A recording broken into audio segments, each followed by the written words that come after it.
Hello, ladies and gentlemen. It's time once again for the Big Screen Show with everyone's favorite internet know-it-all, Grant Hill. Today's episode, the do-it-yourself projector screen. This is for all those do-it-yourselfers out there. You got your projector, you got your popcorn, you got your favorite HD DVD player, but what you're lacking is a screen. Now you can show your favorite sporting event or movie on a wall. It'll work, but you're going to lose a lot in picture quality. And you can solve this movie watching dilemma by going out to the store, spending a lot of money on a screen. But I know you go-go gadget MacGyvers out there like me want to have bragging rights around the neighborhood and make the screen yourself. Today we're going to show you how. With just a little bit of cash, some elbow grease, and a full weekend to get the job done right, you yourself can make your own projector screen. So let's go ahead and get started.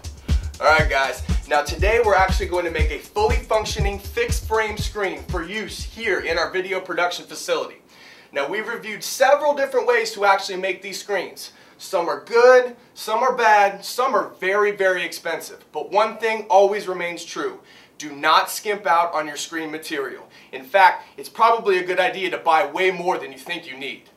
Now after a quick trip to the hardware store, we have all the necessary materials needed to make our do-it-yourself screen today. Now today we're going to make a 66-inch by 90-inch screen, which is roughly 6 by 8 feet. So we need 2 8-foot 1x4s and 3 6-foot 1x4s. And we're going to go ahead and cut about 6 inches off of each of those pieces. Now that's going to give us our frame and center support for our do-it-yourself screen. Now instead of screwing and nailing these 1x4s, we're actually going to be using these L brackets and these corner braces. It's going to give it a lot of good support, still going to allow the screen to be lightweight and thin. Now with these handles, we can use these hooks to actually mount the screen onto the wall. These handles are actually kind of nifty. They help the screen become portable once we're finished. Now today, we've decided to use the staple gun and the glue to attach our screen surface to our frame. Now it's very important that you choose like a really high quality screen surface. A high quality surface is going to make those images pop off the screen. It's going to give you really good color saturation and give you a real good clarity on your images. Oh, and these rubber bumpers. We're going to put these actually down on the bottom corners of the screen to kind of keep the screen from scratching the wall, keep it nice and vertical, nice and level. Alright guys, now we have all our materials, we just want to make sure we have all of our tools. Now you're going to need a screwdriver, preferably an electric one unless you want some really good wrist exercises. You're going to need a tape measure, a pencil, and a hammer. Don't really need it for hammering, that's just to keep your assistants in line. Well, let's go get started. Okay, from here it's actually easier to get all your materials on the floor, kind of lay them all out. We're going to get your 4 corner pieces, go ahead and put it in a nice little square. And you're going to want to attach these pieces with the L-shaped brackets and also the corner braces that we purchased at the hardware store earlier. Go ahead and get those screwed in nice and firm so it gives your frame a nice sturdy feel. Grab your tape measure. Go ahead and measure halfway down one of the 8-foot long 1x4s. Find yourself the middle, about 4 feet obviously. And that's where we're going to attach our middle brace for the frame to kind of hold it in and get it all steady. Go ahead and attach that to the 8-foot long 1x4 with one of these L brackets. And go ahead and repeat that on all 4 corners and also obviously on the other side to give your frame the shape. You ready? Yeah! 1, 2, 3!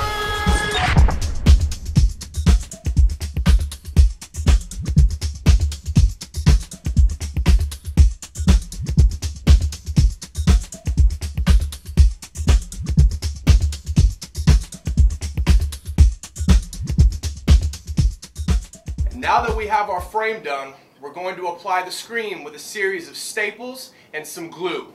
Okay, up next we're going to unroll the fabric. To help me, we'll bring in Joe. How are we doing today, Joe? Good.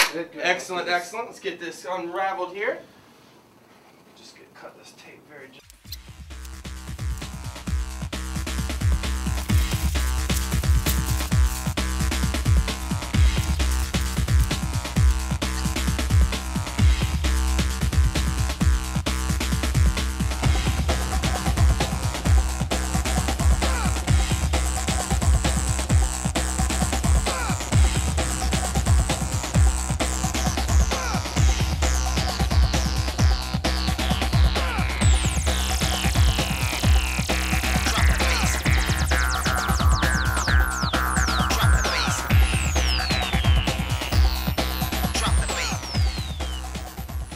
don't forget to apply the rubber bumper to the corner. This will help kind of balance out the weight and also keep your screen nice and vertical.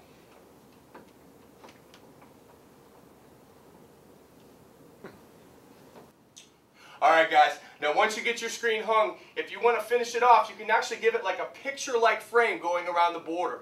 Just add it right onto your 1x4s. That'll actually have it pop off against the wall, give it a nice little contrast. We've chose not to do that, so our screen is complete. Alright you guys, well here it is, our do-it-yourself screen. Now we did have some issues with this screen I want to go over with you real quick.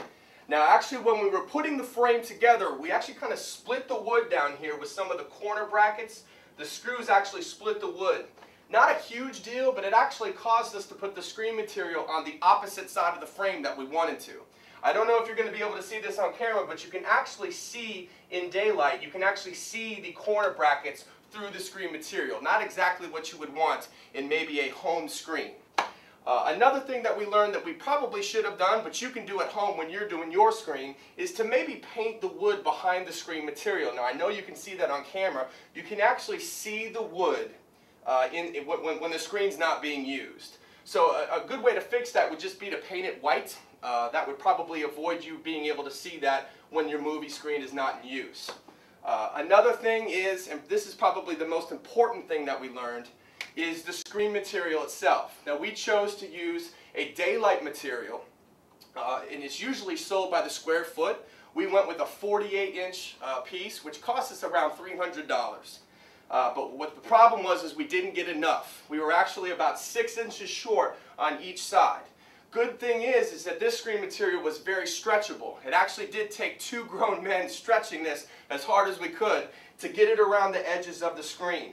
Then we went along and glued and staple gunned it together. And it stretched out rather nice, but it was very difficult. Moral of the story is buy a lot more screen material than you think you need. It's better to have too much than not enough.